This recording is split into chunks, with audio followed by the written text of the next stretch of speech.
नमस्कार, आप देख रहे हैं अपना हरियाणा। मैं हूं आपके साथ अंकिता दुबे। बुलेटिन की शुरुआत करेंगे। सीएम मनोहर लाल ने आज बहादुरगढ़ को करोड़ों की सौगात दी है और इस दौरान सीएम ने गीता और गायत्री विवाद पर विरोधियों पर जमकर हमला बोला। साथ ही उन्होंने किसानों के आंदोलन पर भी सवाल उठाए हैं। बहादुरगढ़ को सीएम ने मनोहर सौगात दी है। मनोहर लाल ने करीब 82 करोड़ की लागत से बनी परियोजनाओं का उद्घाटन किया। साथ ही डॉक्टर भीमराव अंबेडकर स्टेडियम का उद्घाटन किया। बहादुरगढ़ के विकास कार्य लगातार जारी हैं और आज भी 3 कामों का शिलान्यास और 2 उद्घाटन ये सब किए हैं, जिसका लगभग 71 करोड़ रुपए का ये सारा वैल्यू बनती है, तो वो सब जनता को समर्पित किया। परनाला गांव में सीएम ने पावर हाउस का भी शुभारंभ किया। वहीं पत्रकारों से बातचीत में मनोहर लाल ने बजट पर बातचीत की और कहा कि इस बार का बजट पहले के मुकाबले बड़ा होगा, जिसमें हर वर्ग का ध्यान रखा गया है। मैं समझता हूँ जो पहले बजट हमने दिया उससे बड़ा बजट इस बार हमारे आने वाला है और लोक हित में, और वो भी खास करके जो जनता का वो हिस्सा, वो भाग जो डिजर्व करता है, जो गरीब है, जो अभी अभावग्रस्त है, जिसको सारी सुविधाएं जिसके घर तक पहुंची नहीं है, ऐसी सब सुविधाओं को देने के लिए उस पर एक थ्रस्ट रहेगा। वहीं किसानों के प्रदर्शन पर मुख्यमंत्री ने कहा कि उनके प्रदर्शन का तरीका गलत है। ट्रैक्टर ट्रॉलियों का इस्तेमाल लोगों को ढोने के लिए नहीं होना चाहिए। इतना ही था कि भी ट्रैक्टर ट्रॉली के ऊपर नहीं आना चाहिए और ट्रैक्टर ट्रॉलियों का उपयोग जनता को ढोने के लिए नहीं करना चाहिए। बसों में जाएं, ट्रेन में जाएं, उस प्रकार के विषय को लेकर के थोड़ा टकराव हुआ था और वो उचित नहीं था। फिर भी अगर कोई मामला ठीक ठाक करने का हुक्म करें। मनोहर लाल ने गीता और गायत्री पर विरोधियों को नसीहत भी दी और कहा कि वही लोग इसका विरोध कर रहे हैं जिन्हें इसका ज्ञान नहीं है। इसलिए जिन्होंने इन विषयों पर काम नहीं किया वो हमेशा इन्हीं की आलोचना करते रहेंगे कि गीता क्यों आ गई, गाय क्यों आ गई, गायत्री मंत्र क्यों आ गए और सस्ती क्यों आ गई। उनको इन चीज़ों का ज्ञान नहीं है, वो इस स्कूल ऑफ थॉट से हमेशा दूर रहे हैं। इसलिए उनको भी मेरा उनसे अपील है कि इन विषयों को गहराई से अध्ययन करें और एक समाज में किस प्रकार की चीज़ों को जागृति लानी चाहिए, इसके ऊपर मैं विचार करूँ। मुख्यमंत्री ने हुड्डा की रथ यात्रा पर भी निशाना साधा। कुल मिलाकर सीएम ने जहां बहादुरगढ़ की जनता को सौगात दी, वहीं विरोधियों पर जमकर हमला भी बोला। झज्जर से प्रदीप धनखड़, न्यूज़ 18 हरियाणा।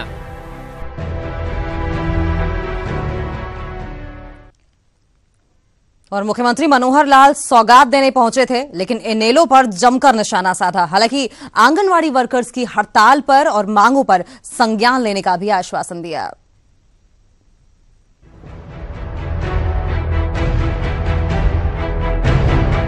इनेलो की छात्र विंग इंसो ने हरियाणा में छात्र संघ की मांग को लेकर धरना दिया। एसवाईएल के मुद्दे पर इनेलो का सरकार पर लगातार हमला जारी है। सूबे के मुख्य विपक्षी दल इनेलो के तीरों को झेल रही मनोहर सरकार ने अब इनेलो पर पलटवार किया है। मुख्यमंत्री मनोहर लाल ने कहा कि एसवाईएल पर सुप्रीम कोर्ट ने अपना फैसला दे दिया है और एसवाईएल बनने के लिए सुप्रीम कोर्ट कभी भी फैसला सुना सकता है। इसके लिए कोई इनेलो को बड़े आंदोलन की जरूरत नहीं है। हरियाणा सरकार ने कम से कम कुछ नहीं करना है, लेकिन आज उनकी ओर से कि नहीं जल्दी करो, अभी करो, तो कम से कम सुप्रीम कोर्ट के प्रति हमारी आस्था है। हमको उनके निर्णय का प्रतीक्षा करनी चाहिए और जब ये बनना है तो वो कब बनना है, ये सुप्रीम कोर्ट कभी भी उसका निर्णय दे सकता है। तो इसके लिए कोई बड़े आंदोलन की आवश्यकता नहीं है। ये काम तो होना ही है। एसवाईएल का पानी हमको मिलना है, हरियाणा का तय हो चुका है। तो इस नाते से धैर्य रख करके इस काम को करना चाहिए। आंदोलन की आवश्यकता नहीं है। सीएम ने छात्र संघ चुनाव को लेकर इंसो के धरने और अनशन पर निशाना साधा। सीएम ने कहा कि नवंबर में ही प्रदेश में छात्र संघ चुनाव का फैसला लिया था, लेकिन इंसो ने बेवजह ही छात्रों को बरगलाने का काम किया। ये छात्र संघ के चुनाव की बात हमने नवंबर में एक मीटिंग के अंदर तय कर दी थी कि छात्र संघ के चुनाव होंगे। आज इस समय छात्र संघ के चुनाव को कराने के लिए INLD के लोग वहां पहुंचे और उन्होंने उसको धरना दिया, उसको दोबारा से उसको प्रोत्साहित किया कि आप लोग आवाज उठाएं, ये करें। उसका कोई अर्थ नहीं था। उनको कहा था कि अगले सत्र से हम चुनाव कराएंगे। वही बात आज है कि अगले सत्र से चुनाव कराएंगे। मात्र एक इतना उन्होंने उनके कहने पर मानो एक पत्र अगर लिखा है, वो पत्र तो वैसे भी लिखने वाले थे कि भी अगले सत्र में चुनाव कराएंगे। इसका अर्थ यह है कि उस समय की बात पर भरोसा नहीं है, आज इस बात के ऊपर पत्र पर भरोसा है। ये बहुत छोटी हरकत है। मुख्यमंत्री मनोहर लाल ने आंगनवाड़ी वर्कर्स के विरोध प्रदर्शन पर कहा कि योजना केंद्र सरकार की तरफ से शुरू हुई थी और केंद्र की भागीदारी से योजना चलती है। सीएम ने माना कि आंगनवाड़ी वर्कर्स की कुछ मांगे वाजिब हैं और प्रदेश सरकार जल्द ही उनको लागू करेगी। हालांकि मुख्यमंत्री मनोहर लाल पंचकुला के ताऊ देवीलाल स्टेडियम में नवनिर्मित बहुउद्देशीय खेल भवन का उद्घाटन करने पहुंचे थे। पंचकुला से तारा ठाकुर, न्यूज़ 18 हरियाणा। और दूसरी तरफ हरियाणा के पूर्व मुख्यमंत्री भूपेंद्र सिंह हुड्डा ने भी पलवल से अपनी जन क्रांति रथ यात्रा की शुरुआत की और इस दौरान पूर्व सीएम हुड्डा ने अपने ही अंदाज में प्रदेश सरकार पर निशाना साधा। हालांकि मनोहर के मंत्रियों ने रथ यात्रा पर सवाल जरूर खड़े किए हैं। क्रांति यात्रा की शुरुआत यहां से होनी थी और ये फैसला हमारा काफी दिन पहले हो गया था कि देश प्रदेश के हालात देखते हुए एक क्रांति यात्रा लगाई जाए और जन क्रांति जगाई जाए, ताकि जो आज हालात बने हैं प्रदेश के वो बदल सके। कुछ यूं निकली पूर्व मुख्यमंत्री भूपेंद्र सिंह हुड्डा की जन क्रांति रथ यात्रा। कार्यकर्ताओं का हुजूम। बड़ी सी बस में सवार होकर पूर्व सीएम भूपेंद्र सिंह हुड्डा ने अपनी रथ यात्रा शुरू की। होडल में पूर्व सीएम हुड्डा ने एक जन क्रांति सम्मेलन को भी संबोधित किया। इस दौरान पूर्व सीएम हुड्डा ने प्रदेश की बीजेपी सरकार पर अपने ही लहजे में निशाना साधा। कि हरियाणा में आज किसान को भाव नहीं, मजदूर को मजदूरी नहीं, व्यापारी को टैक्स मार कर रहा है और अस्पताल में दवाई नहीं, ना ही डॉक्टर, स्कूलों में पढ़ाई नहीं, बेरोजगारों को रोजगार नहीं, खेतों में पानी नहीं, पंचायतों में पैसा नहीं, बदमाशों को सरकार का डर नहीं। होटल से पूर्व सीएम हुड्डा ने जन क्रांति रथ यात्रा प्रदेश में बदलाव के मकसद से शुरू की है, जिस पर मनोहर के मंत्रियों ने कहा कि 10 साल की सत्ता के दौरान प्रदेश के लोगों की भलाई की जगह सिर्फ CLU ही करवाया। अच्छे तरीके से पता है किसानों को भी और हुड्डा को भी, ये बेकार की राजनीति, घिनौनी राजनीति और इवेंट करने का काम ना करे। जनता उन्हें अच्छे तरीके से जानती है। पिछले 10 साल में सिवाय CLU के जिन घोटालों में वो फंस भी चुके हैं और उनकी चार्जशीट चली रही है, उस तरीके के काम किए। कोई भी किसी तरीके का ऐसा काम नहीं किया कि जो किसान हितैषी हो, प्रदेश हितैषी हो। उसके पास कोई मुद्दा नहीं। भूपेंद्र सिंह हुड्डा ने शुरुआत की थी तो पैर में फ्रैक्चर हो गया था। हमारे अशोक तंवर ने शुरुआत की थी तो इंद्री में पंचर हो गया था। इसलिए पंचर और फ्रैक्चर बराबर चल रहे, मुकाबला है। अब फ्रैक्चर वाला कितनी यात्रा करता है और साइकिल वाला पंचर हो गया था कितनी यात्रा करता है। बहरहाल पैर में चोट के बावजूद हुड्डा ने जन क्रांति रथ यात्रा की, लेकिन इस रथ यात्रा में सिर्फ वही चेहरे दिखे जो अक्सर पूर्व सीएम हुड्डा के साथ दिखते हैं, यानी हुड्डा समर्थक, विधायक और सांसद। लेकिन पार्टी के बड़े चेहरे हरियाणा कांग्रेस अध्यक्ष अशोक तंवर और हरियाणा कांग्रेस विधायक दल की नेता किरण चौधरी हुड्डा की जन क्रांति रथ यात्रा से नदारद रहे। ऐसे में देखना ये होगा कि जन क्रांति रथ यात्रा कितनी सफल होती है। पलवल से दिनेश कुमार और फरीदाबाद से दीपक कुमार, न्यूज़ 18 हरियाणा।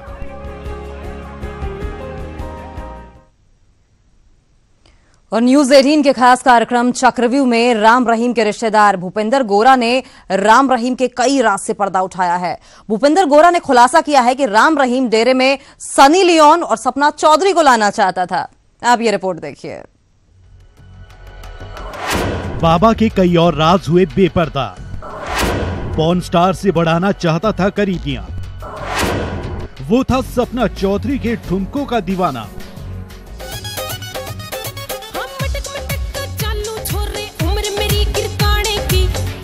खुद को खुदा कहलाने वाले डेरा प्रमुख गुरमीत राम रहीम के कई राज बेपर्दा हो चुके हैं। अब वो तथाकथित संत सलाखों के पीछे है। राम रहीम को लेकर कई और बड़े खुलासे हुए हैं। राम रहीम के रिश्तेदार भूपेंद्र गोरा ने न्यूज़ 18 पर खुलासा किया, बाबा पॉर्न स्टार सनी लियोन से नजदीकियां बढ़ाना चाहता था। आप तो सबको ले आते हो लाइन में। आप कहते हो बाबा सनी लियोनी को लाना चाहता था डेरे में, बाबा सपना चौधरी को नचाना चाहता था। क्या आधार क्या है इसका? सनी लियोनी को कब ले आया बाबा? बिल्कुल मेरी बात सुनिए।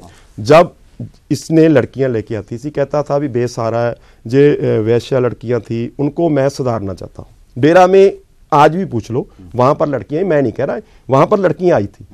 ठीक है। सनी लियोनी आई थी, मेरी सुनो, सनी लियोनी आई, मेरी बात तो सनी लियोनी आई, बात क्यों नहीं सुन रहे? सपना आई, हाँ सपना, मेरी बात सुनो। मैं वही बताता हूँ, सनी लियोन को बाबा ने बोला भी 2 दिन के लिए सनी लियोन डेरा में रुकेगी, उसको लाओ डेरा में।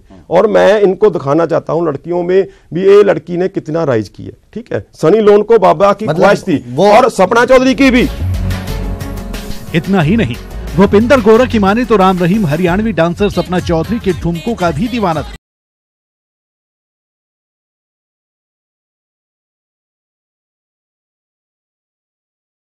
वो डेरे में सपना चौधरी का डांस करवाना चाहता था, लेकिन हनीप्रीत ने उसकी ये मुराद पूरी ना होने दी।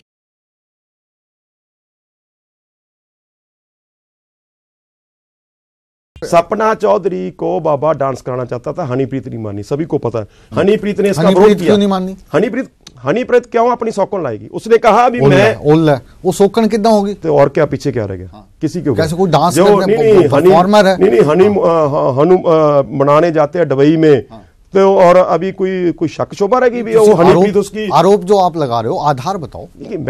मैं जाता हूँ सच्चाई पे तय तक, सभी को पता है। और 10 आदमी को पूछ लो, कोई उनकी एक आदमी बोल जे भी राम रहीम की हनीप्रीत बेटी है, और मैं आपकी कभी भी आपके चैनल पे नहीं आऊंगा। 10 आदमी से भूपिंदर गोरा के खुलासे में कितनी सच्चाई है ये कहना मुश्किल है, लेकिन बाबा का असल चेहरा सामने आने के बाद इन आरोपों को नकारा नहीं जा सकता, क्योंकि अब तो हर कोई जान गया है कि बाबा डेरे में लड़कियों के साथ क्या करता था। Bureau report, news 18 Haryana. की जहां रफ्तार का कहर देखने को मिला। देर रात नेशनल हाईवे 9 पर एक तेज रफ्तार कार पेड़ से जा टकराई, जिसमें एक शख्स की मौत हो गई है, जबकि 3 लोग घायल हुए हैं। घायलों को अस्पताल में भर्ती कराया गया है। कार सवार जयपुर से सिरसा की ओर लौट रहे थे, तभी कार अनियंत्रित होकर पेड़ से जा टकराई।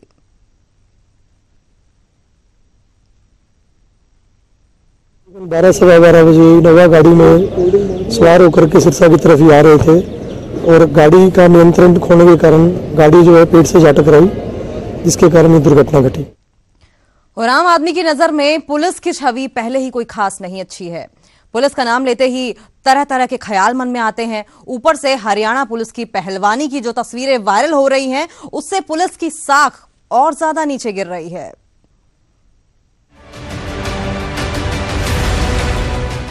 पुलिस आम आदमी की रक्षा के लिए होती है।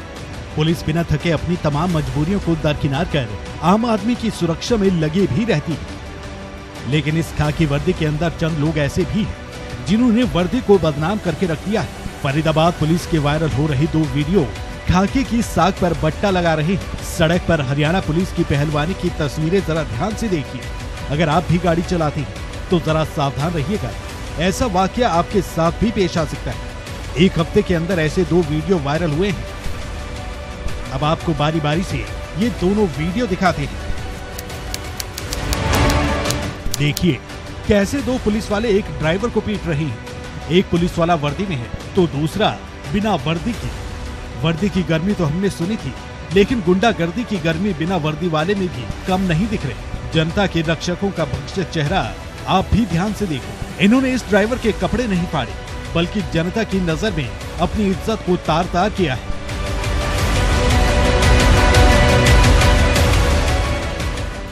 अब आपको हरियाणा पुलिस के जौहर का एक और वीडियो दिखाते हैं।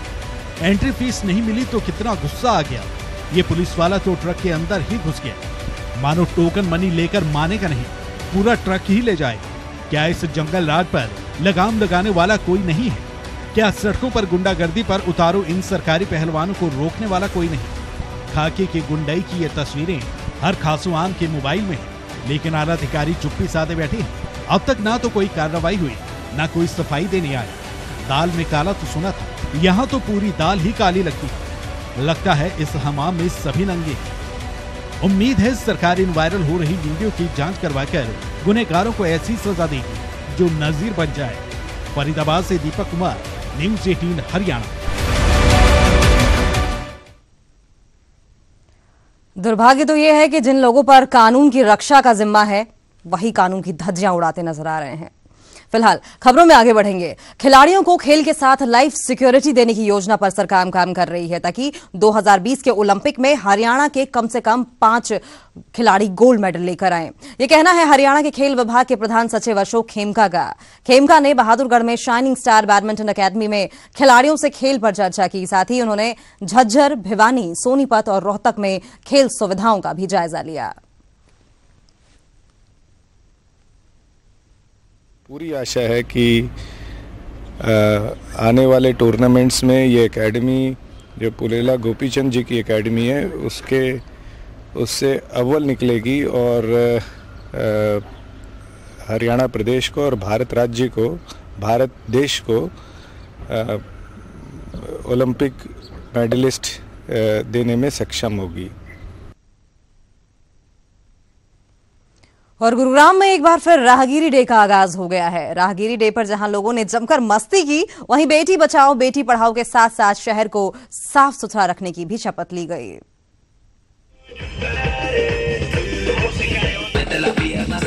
बड़े दिनों बाद ही सही साइबर सिटी में राहगीरी डे की झलक देखने को मिली। कहीं कोई मस्ती करता नजर आया तो कोई सड़क पर क्रिकेट और बैडमिंटन खेल रहा था। बच्चे जहां साइकिलिंग करते नजर आए तो युवाओं ने हैंडबॉल का लुत्फ उठाया, तो कुछ बच्चे ऐसे भी थे जो डांस का लुत्फ उठा रहे थे। तस्वीरें तो सुकून देने वाली है, लेकिन कुछ दिनों पहले ही इन सड़कों पर सन्नाटा पसरा था। वजह थी फंड की कमी के चलते राहगीरी डे कार्यक्रम बंद हो गया था। लेकिन प्रशासन की पहल रंग लाई और एक बार फिर लोगों ने राहगीरी डे में जमकर मस्तियां की। और राहगीरी का जो उद्देश्य है कि रोड सेफ्टी के बारे में अवेयरनेस करना या नॉन मोटराइज ट्रांसपोर्ट के बारे में लोगों को और जागरूक करना, साइकिलिंग, वॉकिंग के बारे में, या फिर एक हेल्दी लिविंग और फिजिकल फिटनेस के बारे में एक प्लेटफॉर्म देना, इस पूरे जो इसका उद्देश्य है राहगीरी का, मुझे पूरी आशा है कि हमारा जो सेकंड वर्जन है राहगीरी का, इसमें पूरी तरह से खरी उतरेगी। गुरुग्राम ही वो शहर है जिसने सबसे पहले 2013 में राहगीरी डे की शुरुआत की थी। इसका मकसद लोगों को रोड सेफ्टी के बारे में जागरूक करने के साथ साथ उन्हें स्वस्थ भी बनाना है। यही वजह है कि यहाँ इस तरह के कार्यक्रम होते हैं। एक तरफ जहाँ नुक्कड़ नाटक के जरिए लोगों को ट्रैफिक नियमों के बारे में जागरूक किया गया, तो वहीं गुरुग्राम के डीसी ने लोगों को बेटी बचाओ बेटी पढ़ाओ के साथ साथ स्वच्छता की भी शपथ दिलाई। यहाँ पर गवर्नमेंट ने उनको एक स्पेस दिया है कुछ टाइम के लिए, लाइक ऑन संडे, सो वो लोग यहाँ पर अपना साइकिलिंग कर सकते हैं, योगा कर सकते हैं। पहले यहाँ सिर्फ गाड़ियाँ चलती थी और अभी हम डांस कर रहे हैं, अभी जुम्बा इवेंट हो रहा है, आई एम परफॉर्मिंग, और यहाँ पे बहुत सारे लोग ज्वाइन कर रहे हैं, तो इट्स फन एक्चुअली। योगा हो रहा है, जुम्बा हो रहा है। सिर्फ उन लोगों के लिए विदाउट चार्जिंग एनीथिंग हम यहाँ आ रहे हैं और उनको डांस सिखा रहे हैं, और हमें बहुत अच्छा लग रहा है। जिन लोगों से हम चार्ज करते हैं उनसे ज़्यादा अच्छा हमें यहाँ लगता है करा के, उन लोगों की खुशी देख के उनके चेहरे पे। It's all about fitness. जैसे बच्चे हैं जो घर में रहते हैं, उसे खेलने का मौका मिलता है, साइकिलिंग है, थोड़ा घूमेगा तो उसकी हेल्थ भी ठीक रहेगी, खुला मतलब ताजी हवा है, पोल्यूशन से फर्क पड़ेगा। राहगीरी डे पार्ट 2 की शुरुआत लोगों के लिए अच्छी खबर है। न सिर्फ बच्चों के लिए बल्कि महिलाओं, बुजुर्गों और युवाओं के लिए अच्छा मौका है, जब वो थोड़ा समय निकालकर तनाव मुक्त होकर जिंदगी का लुत्फ उठा सकते हैं। गुरुग्राम से नीरज अंबावता, न्यूज़ 18 हरियाणा।